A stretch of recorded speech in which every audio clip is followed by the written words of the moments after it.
राजा दक्ष की पुत्री है सती और सती का विवाह होता है महादेव जी के साथ। महादेव जी के साथ उनका विवाह होता है। एक दिन क्या होता है, राजा दक्ष के यहाँ बहुत बड़ी सभा थी और सभा में सभी देवता सभी पधारे हुए थे। इधर महादेव जी भी गए हुए थे। अब राजा दक्ष को आने में थोड़ा विलंब हो जाता है। अब जैसे ही विलंब हो जाता है तो क्या करते हैं, वो ध्यान में लग जाते हैं कि थोड़ा राम जी का जाप कर लूं। इतने में राजा दक्ष का आना हो जाता है और उनको कुछ याद नहीं रहता है। अब राजा दक्ष आते हैं, देखते कि मान सम्मान में खड़े नहीं हुए भोले बाबा, तो उनको खरी खोटी सुना देते हैं। भोले बाबा वहां किसी से कुछ नहीं कहते, वहां से चुपचाप घर आ जाते हैं। माँ पार्वती को भी नहीं बताते कि ऐसा ऐसा हुआ था।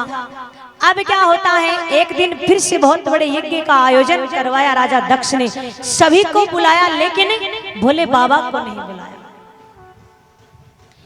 माँ पार्वती को नारद जी आकर बोले कि देखिए आपके पिताजी के यहाँ यज्ञ हो रहा, आप नहीं जा रहे। बोले हाँ महाराज जाना है मुझे भी।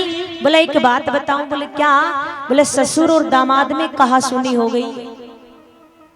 माँ ने कहा हे राम, कहा सुनी हो गई, ये तो बड़ी जग हंसाने वाली बात हो गई, मुझे मनाना चाहिए। महादेव जी के पास जाती है माँ पार्वती और समझाती है कि आपको चलना चाहिए। पिताजी ने जो कुछ भी कह दिया वो छोड़िए, आप भूल जाइए उन बातों को, आपको चलना चाहिए। अब बाबा कहते नहीं, न्योता नहीं आया, मैं बिना न्योते नहीं जाऊंगा। माँ पार्वती माँ सती कहती है कि देखिए मेरे पिताजी का घर, मुझे जाने से कौन रोक सकता, मैं तो जाऊंगी। माँ सती जाती, जैसे जाती माँ सती को देखते सब कहते क्यों आ गई बिना बुलाए मुंह उठाकर, तुम्हें किसी ने बुलाया ही नहीं, ऐसे पति के पास रहकर तुम भी ऐसी हो गई। माँ सती ने कहा देखिए पिताजी, जिसके बारे में आप कह रहे हो ये गलत है, आपको नहीं पता वो देव के देव महादेव है और तुम्हें नष्ट करने में एक पल भी नहीं लगेगा।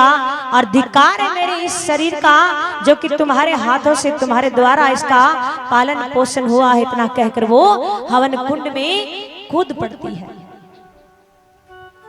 गण जो साथ में आए थे पूरे हवन को ध्वस्त कर देते हैं, हाहाकार मच जाता है। इधर भोले बाबा आते हैं और आकर उनका शीश काट देते हैं। अब क्या होता है, इधर से सभी देवता भी आ जाते हैं, भगवान भी आ जाते हैं। भगवान प्रार्थना करते हैं कि महाराज देखिए धर्म का कार्य इसको पूर्ण करना चाहिए, ऐसा नहीं करना चाहिए। अब राजा दक्ष के बकरे का सिर लगा देते हैं और उस यज्ञ को पूर्ण करते हैं। इधर भोले बाबा माँ सती को उठाते कंधे पर और इधर उधर घूम रहे हैं, लेकिन माँ सती का विनाश नहीं हो रहा है। तब भगवान सुदर्शन चक्र फेंकते हैं और वो सुदर्शन चक्र माँ सती के एक एक अंगों को काटने लग जाता है। और जहां जहां माँ सती का अंग गिरता है वहां पर एक एक शक्तिपीठ की स्थापना हो जाती है। माँ का विनाश हो जाता है। भोले बाबा वापस जाकर तपस्या में लग जाते हैं।